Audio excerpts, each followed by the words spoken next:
High Admiral Thayer stood at the bridge of the Imperial flagship, Eternal Dominion, his scaled hands clasped behind his back as he watched another system fall to the might of the Zarkal Empire.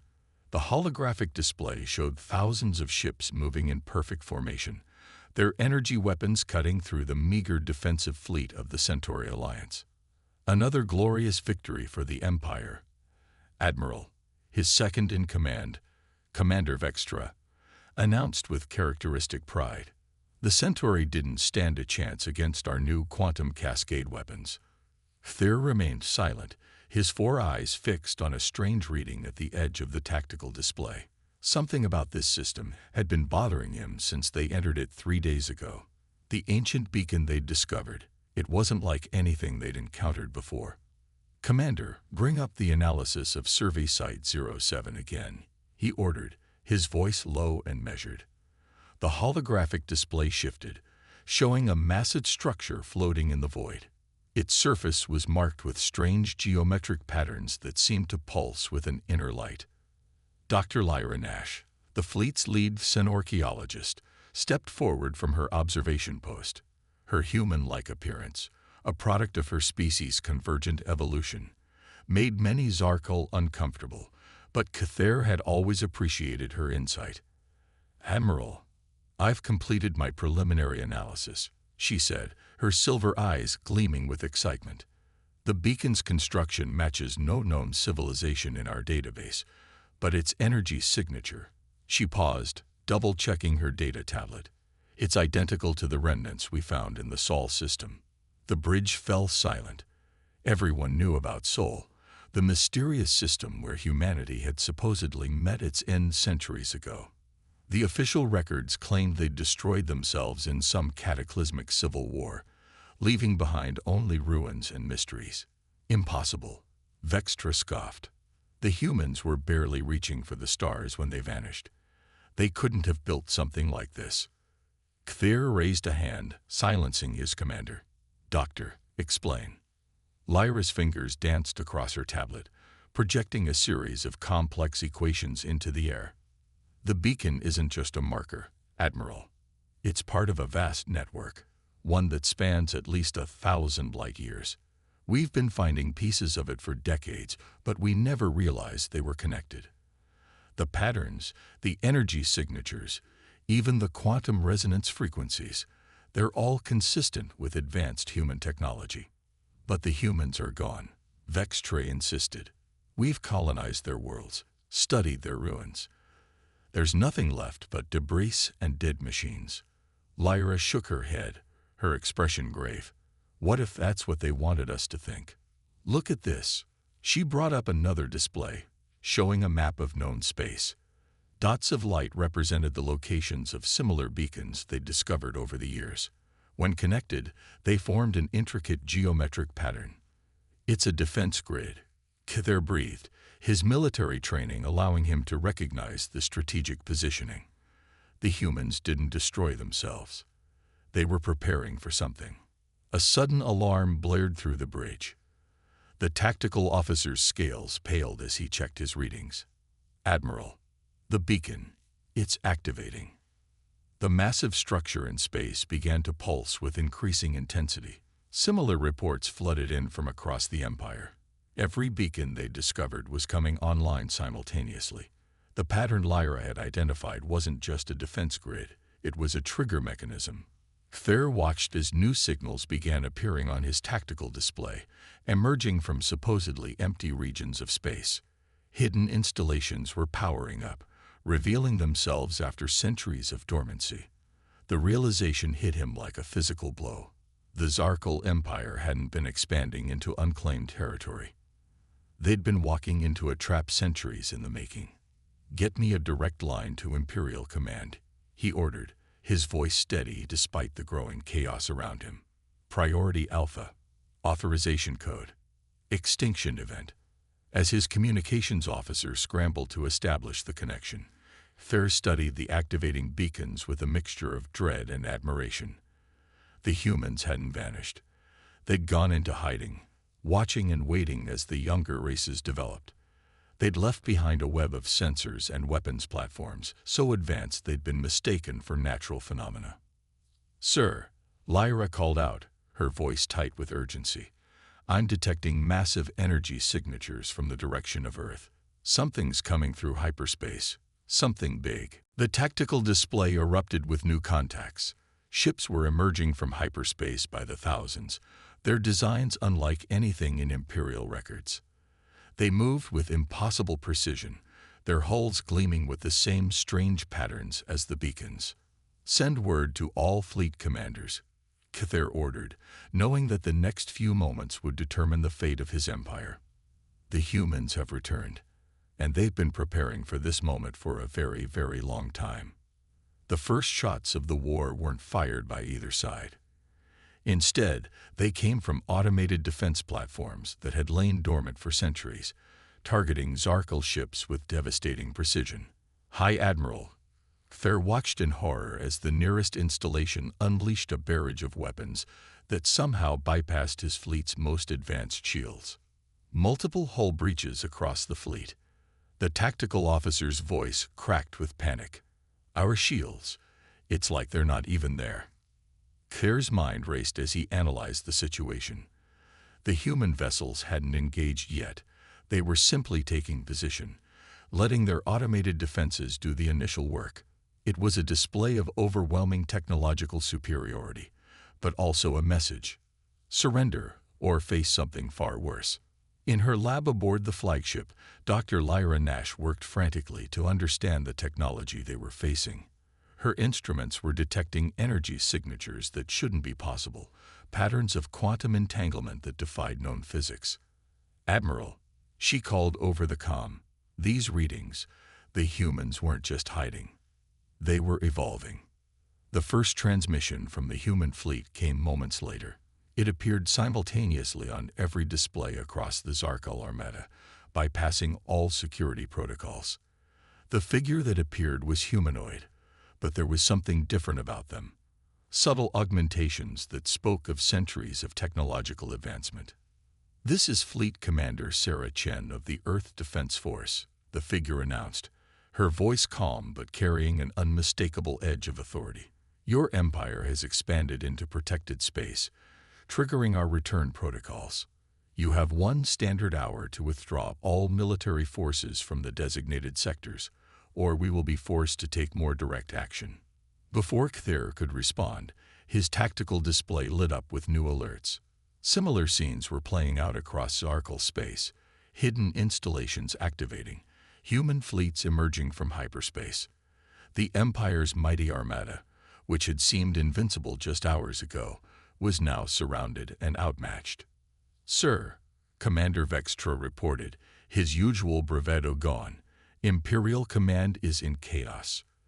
The humans, they're everywhere.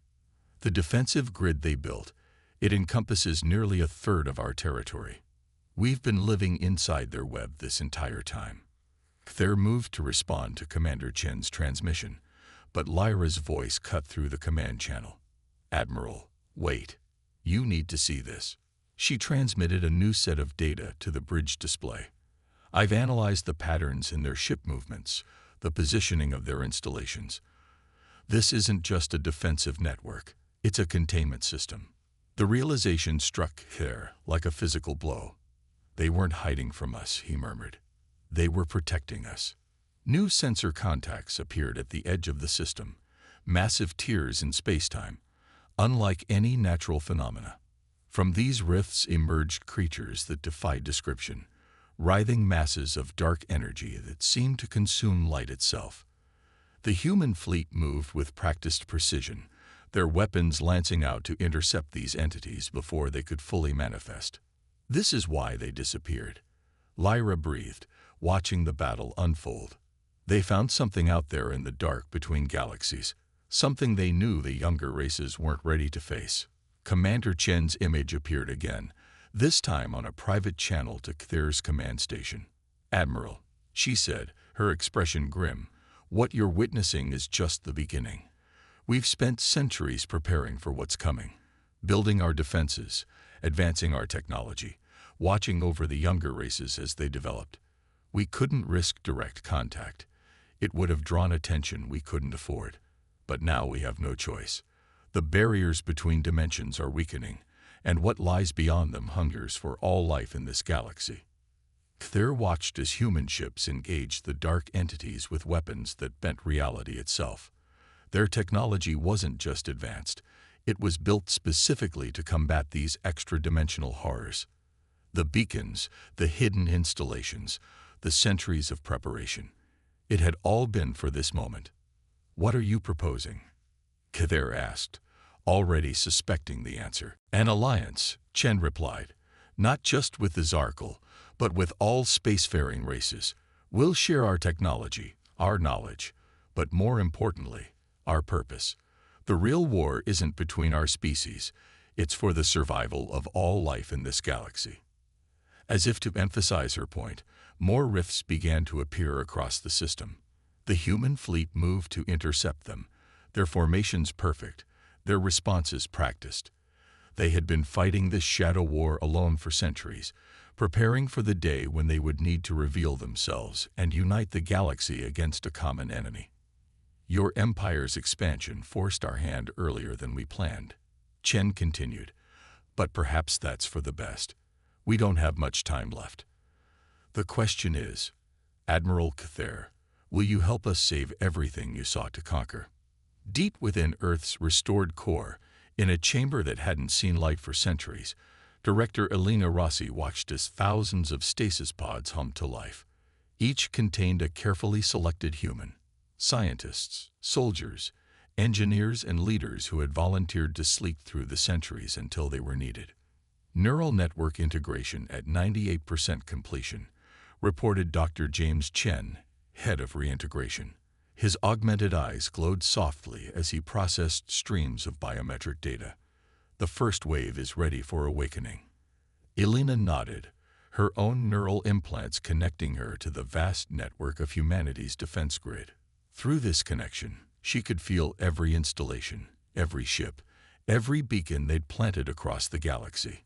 It had been her predecessors who had made the difficult decision to withdraw humanity from the galactic stage, to prepare in secret for the horror they'd discovered lurking between dimensions. "Status report from the front lines," she asked, though she could access the information directly. Sometimes, hearing it spoken made it more real. "Commander Sarah Chen has made contact with the Zarkal fleet. Their High Admiral seems receptive to cooperation." James brought up a holographic display showing the tactical situation. "More rifts are appearing, but our containment protocols are holding. For now." The first stasis pods began opening, releasing their occupants into a galaxy vastly different from the one they'd left behind. These weren't just people who'd been preserved. They were humanity's best and brightest, enhanced and prepared for this exact moment. Among the first to emerge was Dr. Marcus Webb, the architect of the Dimensional Barrier Project. His consciousness had been partially active during stasis, running simulations and refining the technology that kept the dark entities at bay. He approached Elena with steady steps, his body already adjusting to movement after centuries of sleep. "Director Rossi," he said, his voice rough from disuse, "I see Phase 3 has begun ahead of schedule." "The Zarkal forced our hand," Elena replied, "but maybe it's for the best. Our latest projections showed we only had decades left before the barriers would begin failing naturally." Marcus nodded, accessing the current data through his neural link. "The rifts are appearing faster than in our original models. We'll need to accelerate the distribution of barrier technology to the younger races." He paused, processing new information. "The Zarkal's quantum cascade weapons, we might be able to modify them to help stabilize the dimensional boundaries." Across the galaxy, similar awakening protocols were activating in hidden bunkers and orbital facilities. Humanity had not been idle during their centuries of preparation. Each awakened individual was part of a carefully orchestrated plan, their skills and knowledge enhanced by both biological and technological means. In orbit above Earth, the primary defense fleet was assembling. Ships that had hidden in dimensional pockets were emerging, their crews awakening to join the fight. These vessels represented the pinnacle of human engineering, built not just for war, but for the preservation of all life in the galaxy. Admiral David Torres stood on the bridge of the flagship Horizon Guardian, watching as more ships joined the formation. Each vessel was a self-contained miracle of technology, capable of manipulating space-time itself. But more importantly, each crew member understood the weight of their responsibility. "Fleet status report," he commanded, his neural implants connecting him to the ship's eye. "All vessels reporting ready." "Admiral," the AI responded. "Dimensional barrier systems are online and synchronized. The Zarkal fleet has begun transmitting their tactical data as requested." In the laboratories beneath Earth's surface, Dr. Webb and his team were already working to integrate Zarkal technology with human barrier systems. The quantum cascade weapons showed promise. Their ability to disrupt normal space could be modified to reinforce the walls between dimensions. Director Rossi received a priority alert through her neural network. More rifts were appearing, larger than before. The dark entities were becoming more aggressive, as if sensing that their potential prey was preparing to fight back. "It's time," she announced, her voice carrying to every awakened human through their shared network. "Begin Phase 4. We didn't hide ourselves away to simply survive. We did it to ensure that all life in this galaxy would have a future." Across human space, massive structures began to emerge from their hiding places, not weapons or ships, but machines designed to stabilize reality itself. Each had been carefully positioned over the centuries, waiting for this moment. "Send word to Commander Chen," Elena ordered. "Tell her to begin evacuating civilian populations from the predicted breach zones, and inform High Admiral Thayer that we're ready to begin sharing our barrier technology. The Zarkal engineers will need to work quickly." The next few hours would determine whether centuries of preparation had been enough. Humanity had awakened not to conquer or control, but to fulfill a promise made long ago, to protect life itself, no matter the cost. The combined fleet hung in high orbit above the Centaurid border world of New Haven, a stark testament to how quickly the galaxy's political landscape had changed. Zarkal dreadnoughts flew in formation alongside human vessels, their crews working to integrate the newly shared barrier technology. High Admiral Thayer stood aboard the bridge of the Eternal Dominion, watching as human technicians modified his ship's quantum cascade weapons. Beside him, Commander Sarah Chen monitored the modifications through her neural interface. "Your weapons are remarkably adaptable," she noted, her augmented eyes tracking the energy signatures. "The quantum resonance patterns are almost perfectly aligned with our barrier frequencies. It's almost as if we were guided to develop them this way," Kither finished. "Your people have been subtly influencing our technological development all along, haven't they?" Sarah nodded. "We couldn't directly intervene, but we could leave breadcrumbs. Mathematical principles encoded in ancient ruins, seemingly natural phenomena that suggested certain technological paths. We needed the younger races to develop capabilities that could be quickly adapted when the time came." The tactical display suddenly flared with warnings. Multiple rifts were tearing open in the space around New Haven, larger than any previously encountered. The dark entities that emerged were different too, more structured, more purposeful in their movements. "They're evolving," Sarah breathed. Learning from each encounter, she opened a channel to the combined fleet. "All vessels, battle stations. This is what we've prepared for." The human-modified Zarkal ships moved into position, their quantum cascade weapons powering up. Behind them, humanity's dimensional stabilizers began to pulse with energy, creating overlapping fields of reinforced space-time. "Remember," Sarah broadcast to all ships, "we're not trying to destroy the entities. That's impossible in our dimension. Focus on containing them and forcing them back through the rifts. The stabilizers will do the rest." The battle that followed was unlike anything in recorded history. Zarkal weapons, guided by human targeting systems, created corridors of stable space that channeled the dark entities away from populated areas.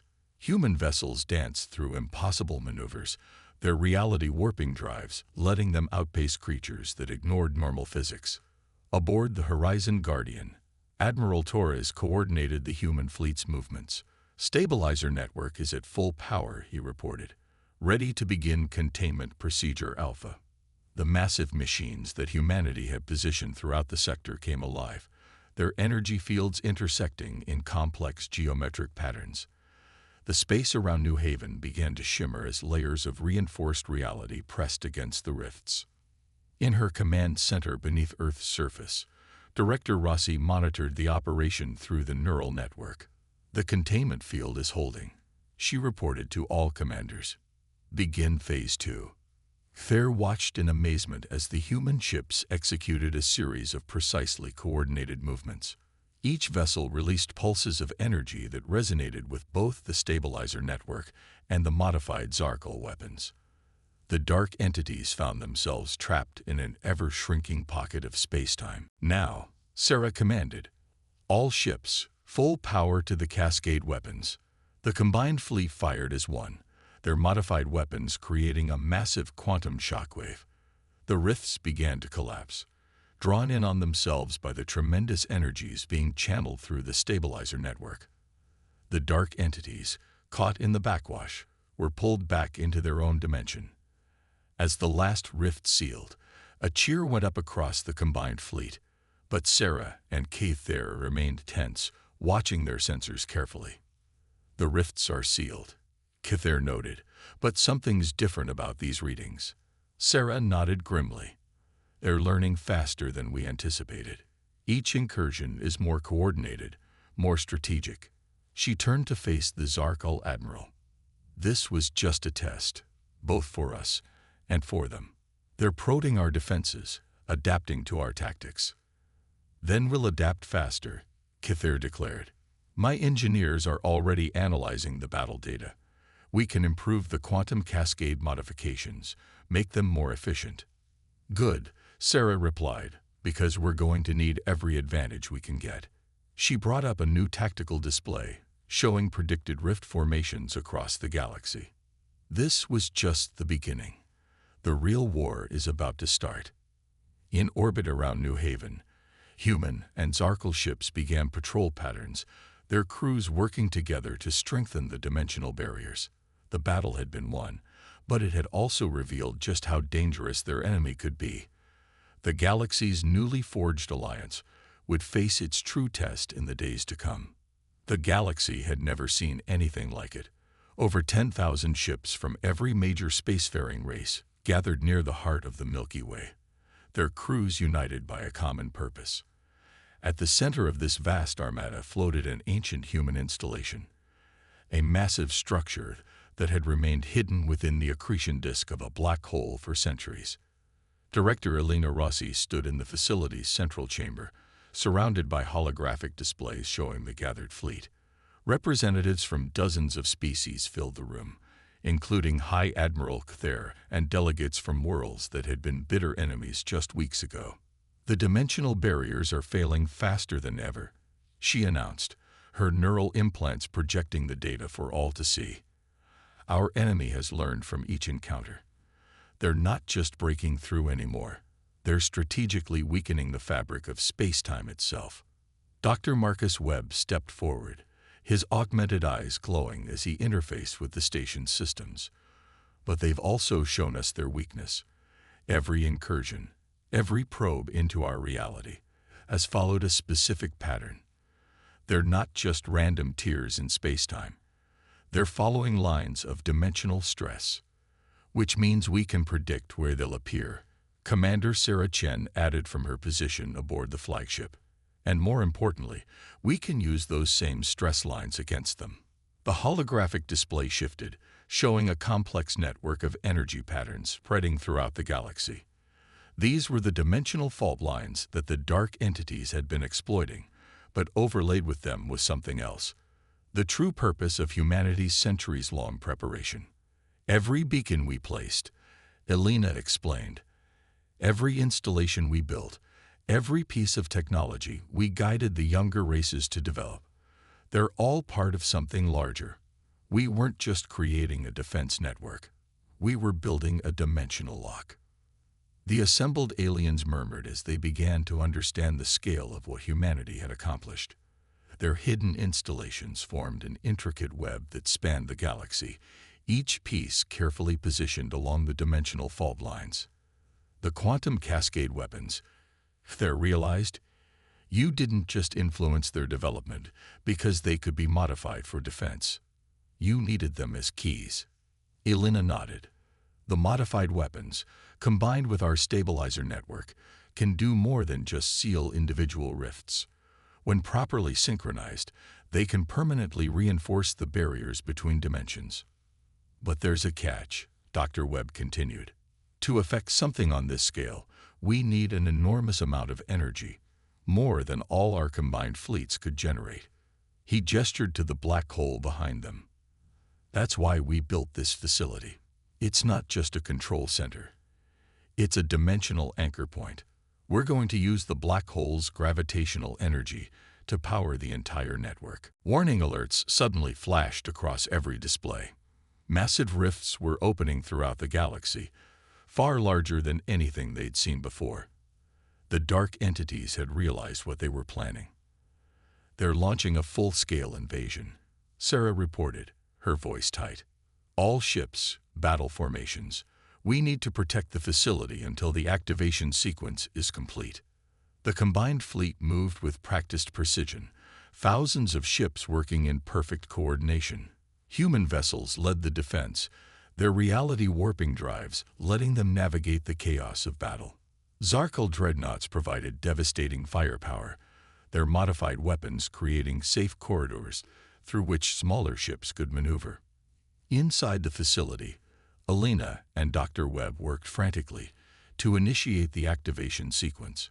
The black hole's energy began to flow through channels that had waited centuries to fulfill their purpose.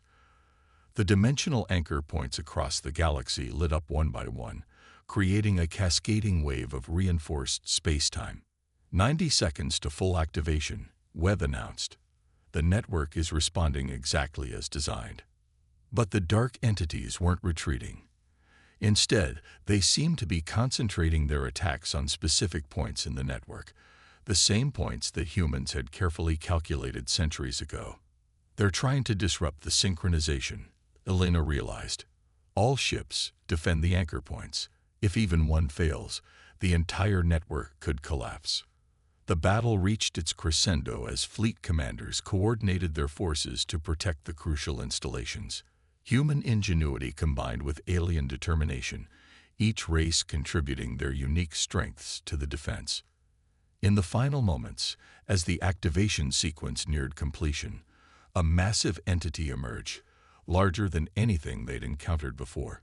It moved directly toward the facility, its very presence causing reality to buckle. All power to the dimensional barriers, Sarah commanded. We just need a few more seconds. The combined fleet converged on the entity, every ship firing their modified weapons in perfect synchronization. The quantum cascade effect resonated with the nearly activated network, creating a moment of perfect harmony between technology and space-time itself. Dr. Webb's voice cut through the chaos. Activation complete. The dimensional lock is engaging. Energy surged through the galaxy-spanning network. Every beacon, every installation, every modified weapon contributed to a wave of reinforced reality that swept through space. The dark entities found themselves caught in a universe that suddenly had rules they couldn't break, barriers they couldn't cross. As the rifts sealed and the entities were forced back to their own dimension, the full scope of humanity's achievement became clear. They hadn't just saved the galaxy from invasion. They'd fundamentally reinforced the structure of space-time itself. In the aftermath, as the combined fleet regrouped and damage reports came in, Elena addressed the assembled representatives once more. Today marks more than just a victory, she said. It marks the beginning of true galactic unity. We've proven that together we can overcome any challenge, even those that threaten reality itself. The gathering of alien leaders looked out at the star-filled expanse, now forever changed by humanity's foresight and their own cooperation. The galaxy was entering a new age, one where the barriers between species mattered far less than the bonds they'd forged in facing a common threat. High Admiral Cthulhu stepped forward. "Perhaps this was your greatest achievement," he said quietly. "Not the technology, not the planning, but bringing us all together. You didn't just save us from the dark entities, you saved us from ourselves."